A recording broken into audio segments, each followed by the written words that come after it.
the U.S. policy be to try and prevent Iran from developing a nuclear weapon, or should it matter to us? Well, it should matter, and one thing is we reward people who get nuclear weapons, and we shouldn't ever reward them. I mean, India and Pakistan got nuclear weapons, and they didn't follow the non-proliferation treaty, but we give them both money. Here's a rogue nation, in a way, a military dictator overthrew an elected government, and we went and gave them $10 billion in 6 years. So what are we doing with Korea? I mean, they're not a nuclear power, but they explode a little bomb, so we rush over there and offer them nuclear technology. Oh, if you do it under our supervision, we're going to give you money. And so we subsidize people. We either subsidize them or we bomb them.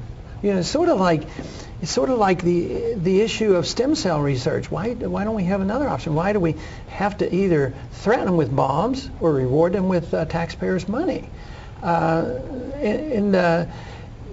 We shouldn't offer these rewards. At the same time, we shouldn't get hysterical over the fact that they might, in 10 years from now, have a nuclear weapon. I mean, the Soviets had 40,000 of them. And I was in the military during that time. I was drafted in 1962, and during the Cuban crisis, how could anything be more tense? I mean, we didn't have to fight a nuclear war. Actually, we did what we were supposed to do. Kennedy called up Khrushchev and said, "Hey, what's the trouble?" "Well, you got them on our borders." So he said, "I'll take them out of Turkey. You take them out of Cuba." They talked and they negotiated. And the Iranians, even if they had 5 nuclear weapons, what are they going to do with them? Are they going to shoot one of them toward Israel?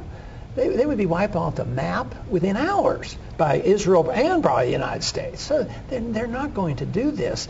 And I think we way overreact. If we could stand down the Soviets and the Chinese and trade with China, we shouldn't get hysterical and threaten them with a nuclear first strike without talking to them. I just think of the difference would be if we had a president that said, "Look, we're going to talk to you. We're going to remove the sanctions, and we're moving our Navy out, and we're getting our troops out of Iraq and out of Afghanistan."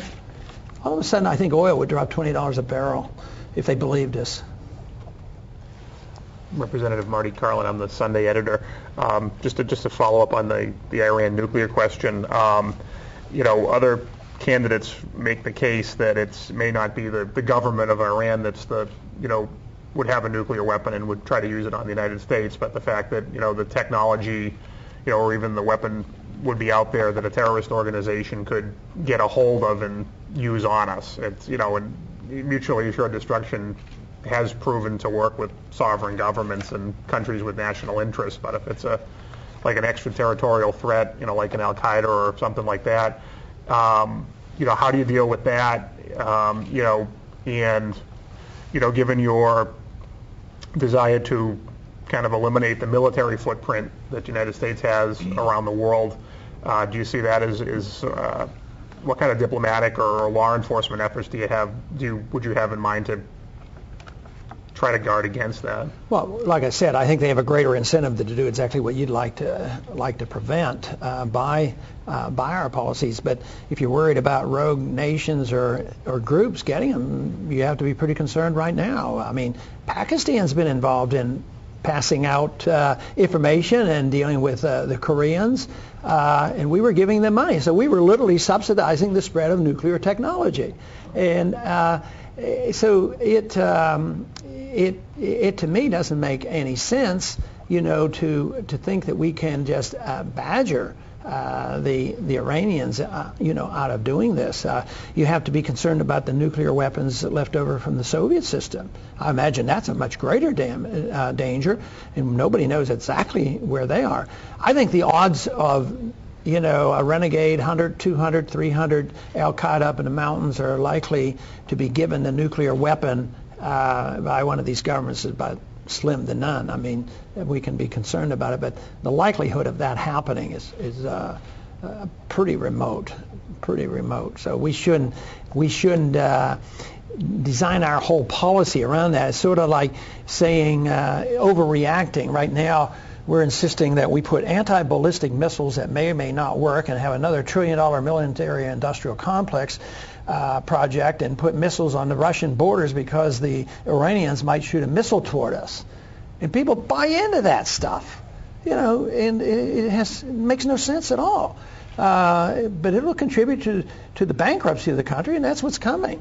I mean, all empires end. They're probably not going to end by everybody listening to me, but they will end, and it's coming to an end.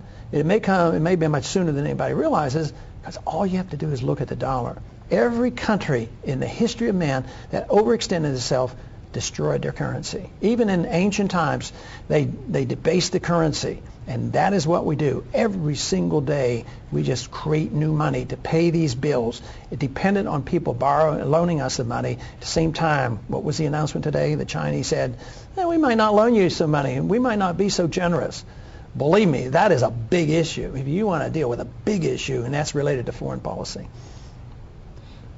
So what kind of trade agreement would you support? I know you've been critical of NAFTA and other policies, but what in your mind constitutes free trade, and why do these agreements not even come close? Well, the responsibility of foreign commerce is with the Congress. So Congress decides all bilateral arrangements, and they should pass laws and say that what the tariffs are, and design a system, and I would always argue for the system of free trade.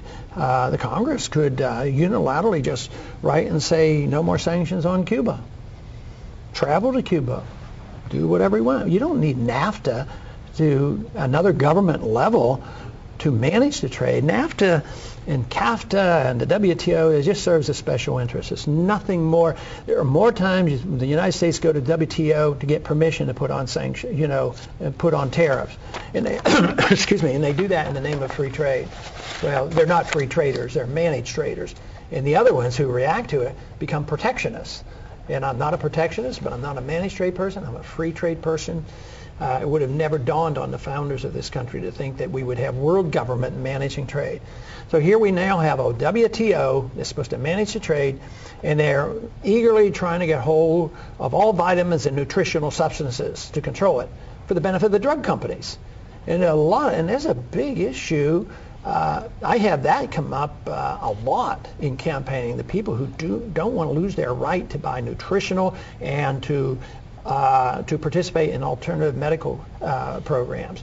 And yet this is likely going to get turned over to the WTO. So it's going to benefit the drug companies. Drug companies are worldwide, and they'd like to control all of these products. Congressman, we've talked a little bit about Iraq and Iran. What about Afghanistan? Do you feel any differently in terms of what our role should be over there? Do you see any continued role for the U.S. in Afghanistan under a Ron Paul administration? No, we should come home from Afghanistan.